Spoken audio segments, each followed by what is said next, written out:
been meaning to get some videos of the new machine that we finally got into the fleet.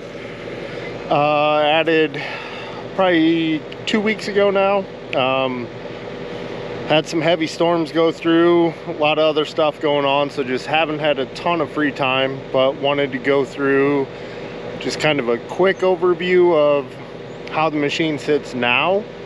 And we're gonna kind of keep the channel updated and try and add some more videos and follow up and kind of thoughts on the machine and the setup and how it works. But for now, we're gonna take a look. So added a Yanmar SV100. This machine is roughly weighs out about 22,000 pounds with the thumb and bucket on it, closer to probably 22.5 or more with the mulching head, which get to that here in a second. But short tail swing.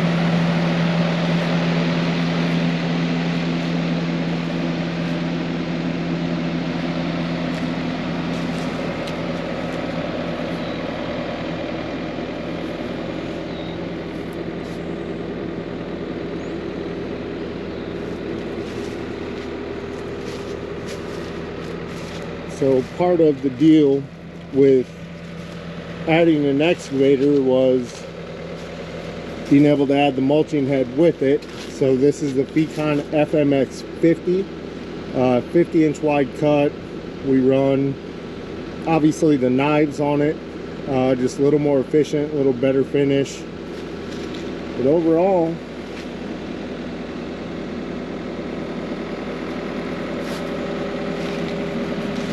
pretty happy with it so far.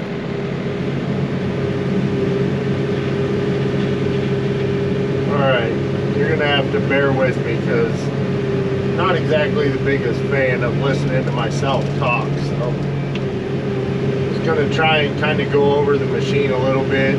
Like I said, it's a 2022 Yanmar SV100, considered a 10-ton machine. Actually weighs out with the mulching head and the thumb on it, the way it is now, probably closer to 23,000 pounds, give or take. The head alone is pretty close to 1,100 pounds, I think. But the machine itself, like I said, 10-ton machine, roughly, I think straight out it's like 18 foot of reach, and then basically another 4 foot of reach with the mulching head. So getting pretty close to that 20 foot reach. 75, well, technically I think it's listed at like 72 horsepower, so under the DEF law, but still has a DPF filter and does regens, but it does not take the actual DEF fluid, which is nice. Biggest reason I went with this machine, I looked at a few others. There's not an abundant amount of machines in this 10-ton range,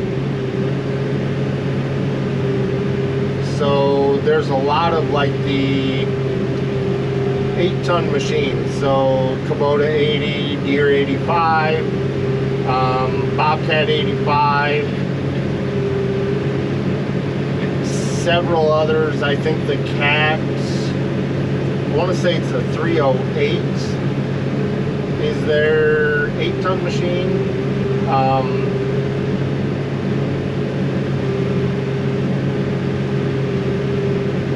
The 8-ton, most of them are like 55-ish horsepower, which for most things isn't isn't bad at all. Biggest problem is I knew I wanted to run this 50-inch head, basically to try and get as much reach as I can.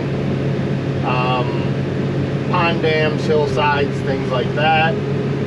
And the hydraulic flow and the hydraulic horsepower of some of the 8-ton machines, I was just afraid, you know, being 20 horsepower short of what this machine has, I was just afraid that it wasn't going to be what I was looking for.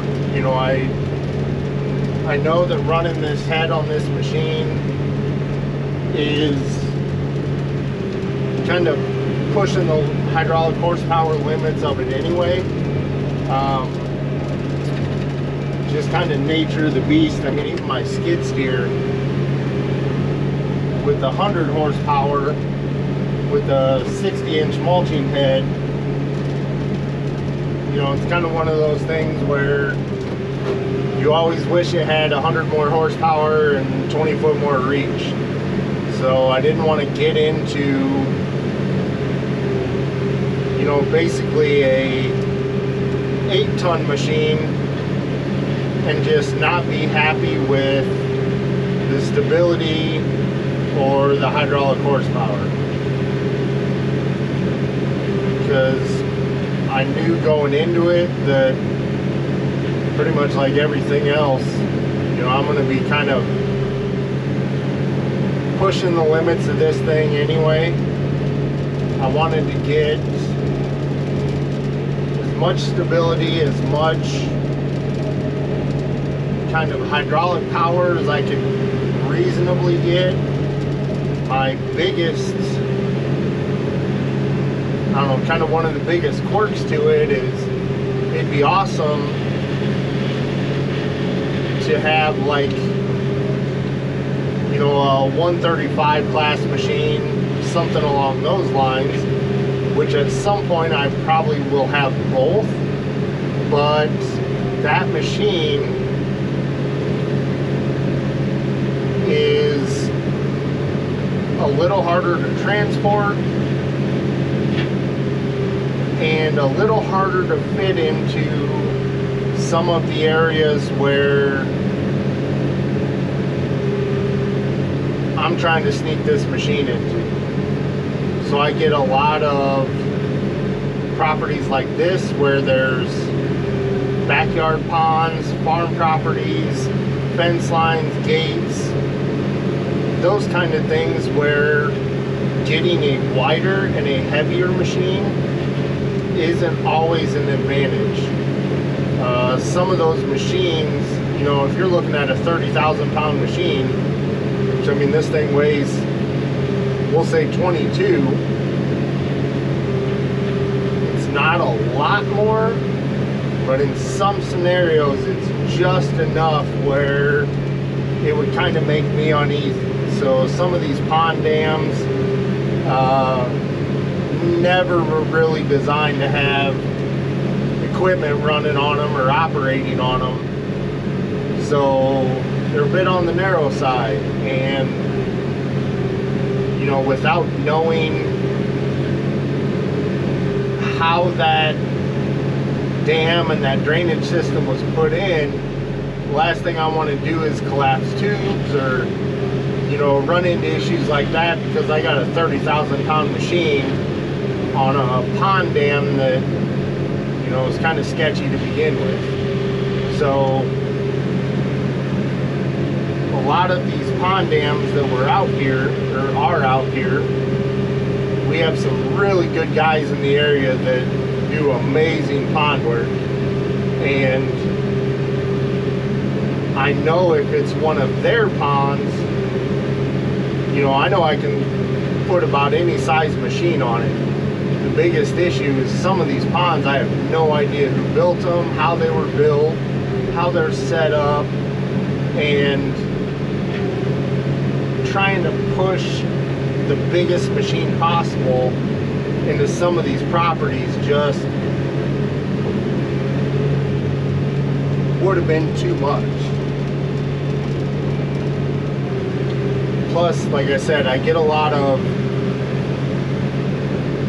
you know, farm type clearing projects where I'm trying to get in and out of gate holes to pastures, clearing waterways, you know, doing stuff like that where I don't always have access for a wide track machine.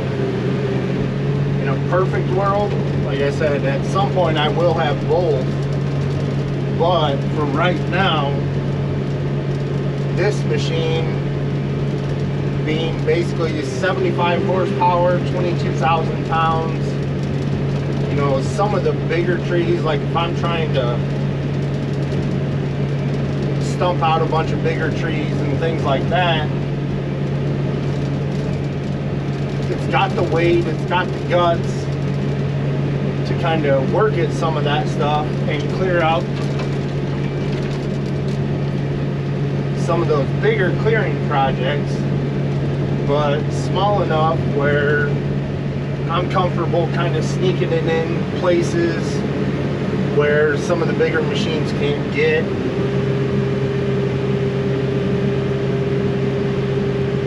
But it still has, like I said, enough hydraulic horsepower to really run this head pretty well. About the biggest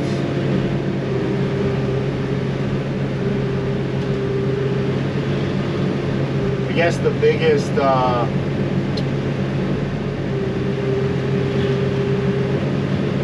don't want to say frustration, but one of the things I noticed was when you have the head running,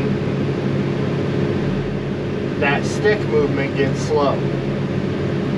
All the other functions seem pretty reasonable. This thing has 3 hydraulic pumps that are basically running in parallel depending on demand, and they're variable pumps. But this machine does not have a dedicated auxiliary pump or auxiliary circuit with its own pump. So if you, like I said, most of the other movements, like tracking isn't terrible.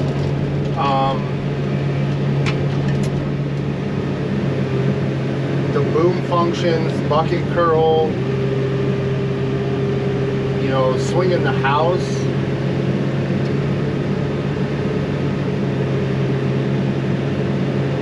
It's really not too bad. I'm fairly impressed with a lot of the movements of the machine, short of stick in and out,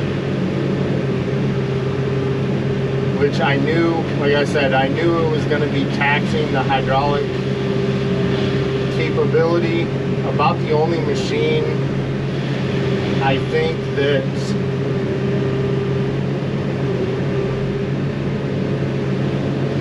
doesn't have that issue is the Cat 309 CR.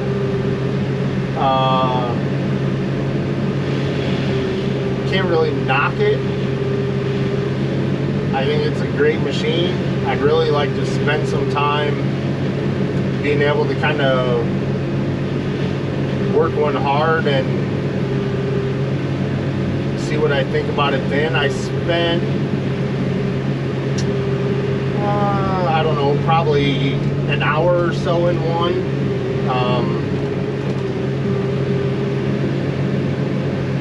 A friend of mine actually had one on demo for some dirt work, so didn't get to run a mulching head on it. But as far as the machine itself goes, no complaints. I'd really like to see, like I said, that dedicated auxiliary pump is obviously interesting, considering, you know, this is my main focus. And biggest disadvantage is, you know, one, finding one, and 2,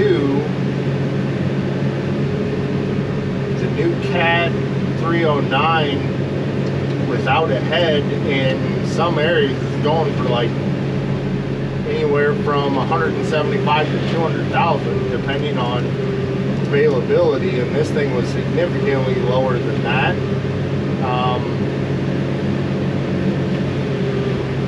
So far, great service. This machine came through Vermeer Midwest, and been very happy with, you know, sales and service and parts, working with those guys. They actually delivered it like late on a Friday, because I had work that I was wanting to do with it the following Monday, and obviously wanted to kind of spend some time playing with it and getting it set up and, you know, all the new toy stuff. So my salesman Andy actually loaded it up and drove it out here and delivered it himself at like 4:30, 5 o'clock on a Friday afternoon, after the guys in the shop had spent all day kind of busting their butt to get all the hydraulic plumbing for the mulching head done and, you know, all that stuff. So I really got to give those guys credit, because if it wasn't for that, you know, it would have been probably Monday or Tuesday before I would have had the machine. So they definitely kind of went above and beyond to get it out to me as soon as they could. The machine actually had to come out of Michigan, because, you know, any kind of availability on any machine has been pretty rough the last few years. I think it's starting to get better, but, you know, this machine, it's a little more uncommon than an 80.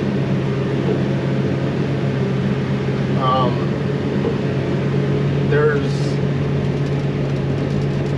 I think, a lot more 80s on the market than this 10-ton class.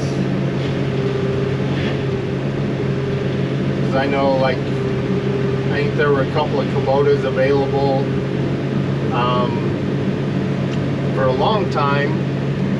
You know, I'd really kind of been looking at the Deere 75,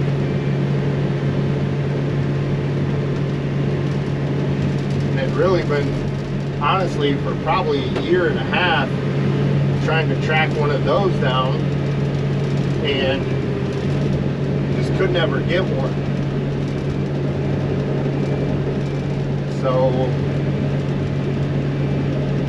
actually had Andy from Vermeer call me about a demo on a skid steer. So basically the Fecon version of the SV100, and, you know, talking to him kind of about that machine, told him that what I was really looking for was this setup. So we kind of started going from there, checking availability, all that kind of stuff, just trying to see, you know, if it was even an option, and ended up putting this package together, kind of getting everything figured out, and been really good to work with. But like I said, this 10-ton machine, I think it's kind of an oddball. Most guys are either going with 80s because they're a lot easier to transport, especially like doing dirt work, that kind of stuff. I think that 20 horsepower less isn't nearly as noticeable.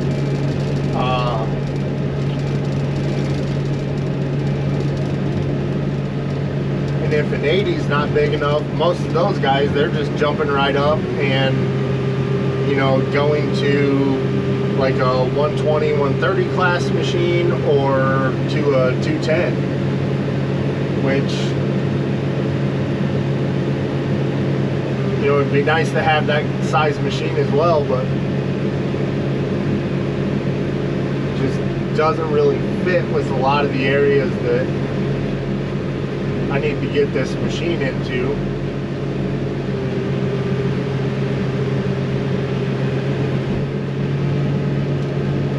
So for me, or I guess typical me fashion, you know, I need the, got to be difficult, need the oddball machine.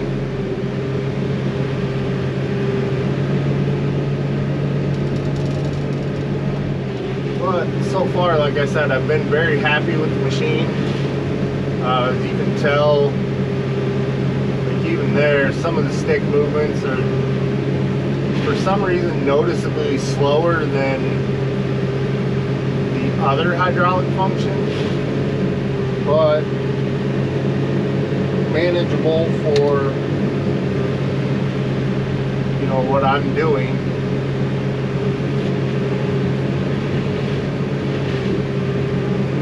Don't exactly need to be in a hurry.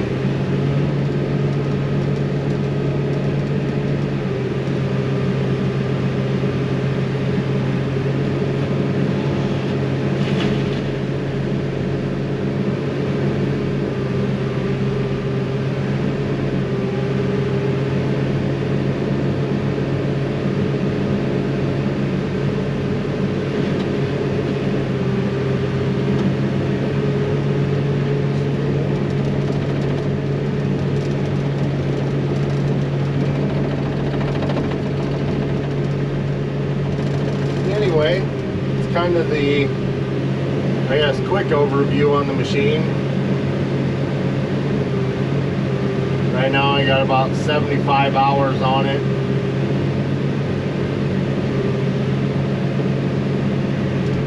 So I'll probably do, I don't really know if I'll do a 100-hour review. You know, because I plan on, you know, as the machine runs, having videos of the day-to-day stuff of the machine running. So it's not like you guys won't see it, but I think probably 250 hours, you know, something like that, I will probably do, kind of sit down, take some time, and go a little more in depth about likes and dislikes or issues, kind of give a solid review. One of the frustrating things when I was looking is, you know, with these machines, not really, there's not a ton on dealer lot, so it's not like you can line up demos or stuff like that. You know, if you want a new machine, you got to order it or try and track one down. And, you know, if you're trying to decide between 2 or 3 machines, a lot of times YouTube is actually kind of a pretty good resource on that, because generally somebody's making videos running the machine you're interested in, doing what you want to do. But not a lot of them on this machine for some reason. There's a few on the 8-ton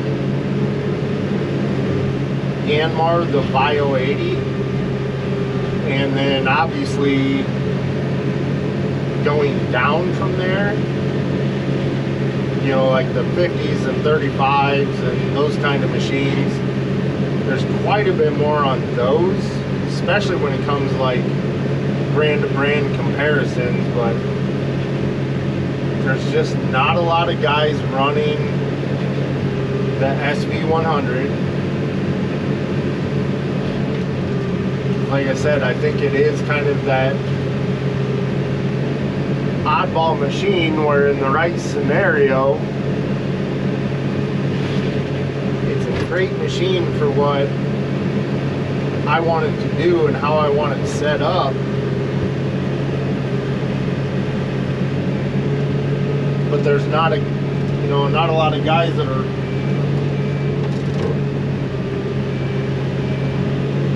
running this exact setup, so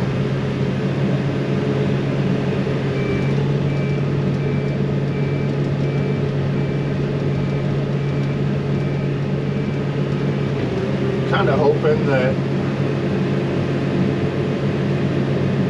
you know, somebody else is in the market for this setup, at least give you something to go off of, something more than, you know, what I was able to find when I was looking.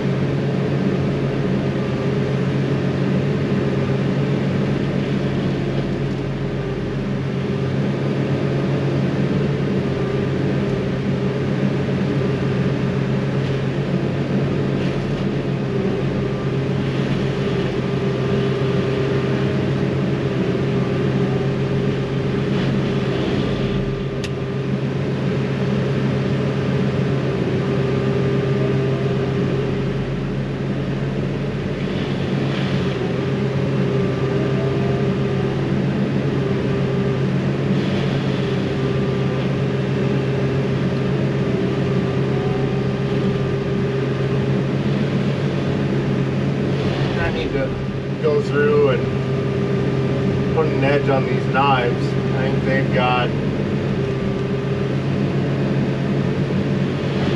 I don't know, probably 15 hours on them since I sharpened them, which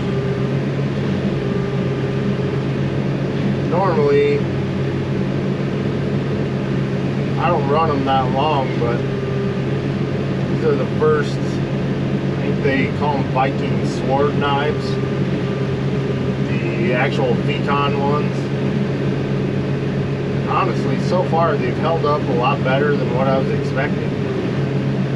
They seem to hold an edge pretty well, obviously until you start getting in the dirt or rocks, but for the most part they've actually held up better than I expected. I don't like running carbides. I know you can get them for this head, but two reasons. One, I don't like the finish. Kind of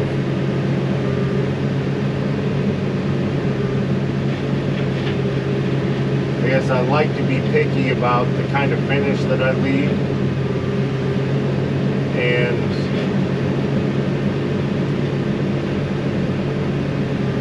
honestly this one I'm just kind of playing around. I'm actually on some family property now, but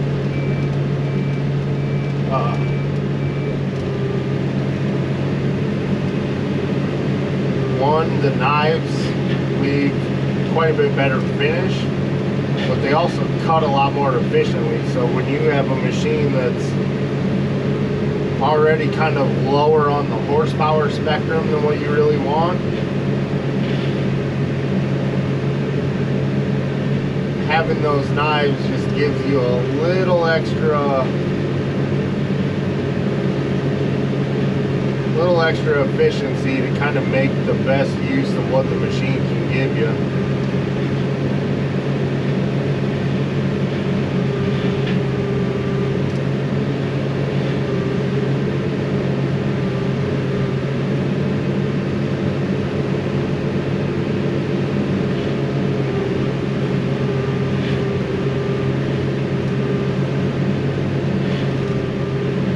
Honestly, the last job that I had this machine on,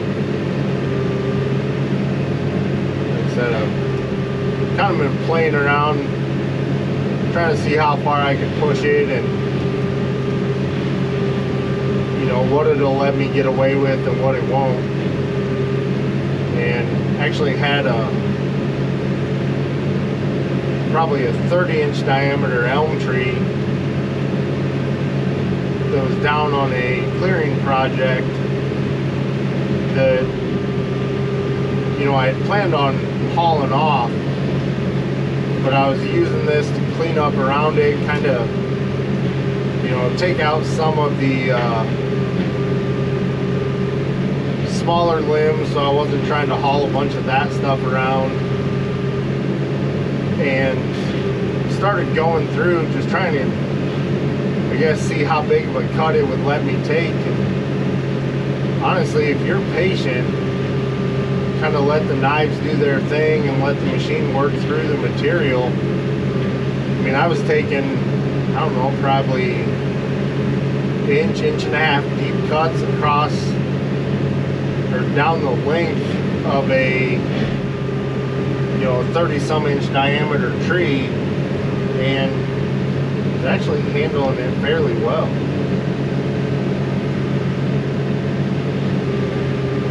You know, I wouldn't want to try and get rid of a whole tree that way, but it does give you a pretty good idea of, you know, kind of how far you can push things in the right scenarios, what you can get away with and what you can't.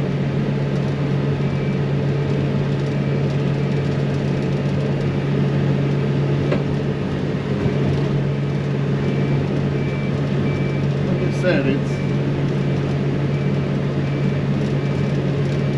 kind of like everything else. You got to work within the limits of the machine, but in all reality, I've kind of pushed this thing, testing its limits, and been fairly happy.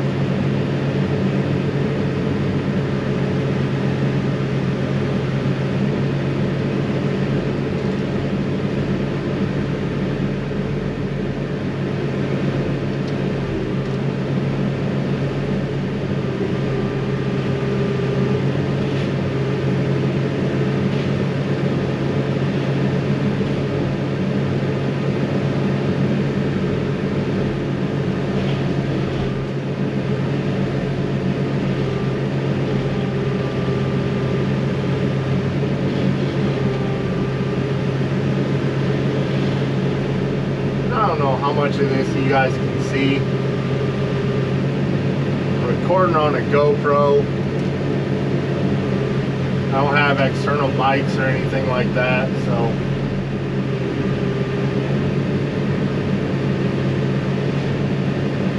general rule of thumb, I have no idea what I'm doing, and whatever I'm doing, I probably don't have the right piece of equipment. I'm just kind of winging it and making do. So with that being said, the videos aren't quite on par with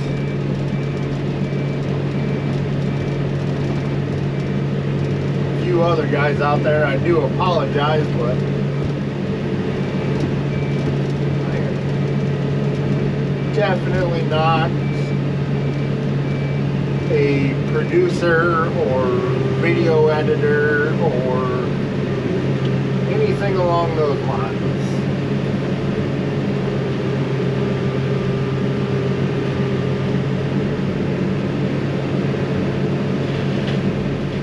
I believe the saying is, you get what you get and you don't throw a fit.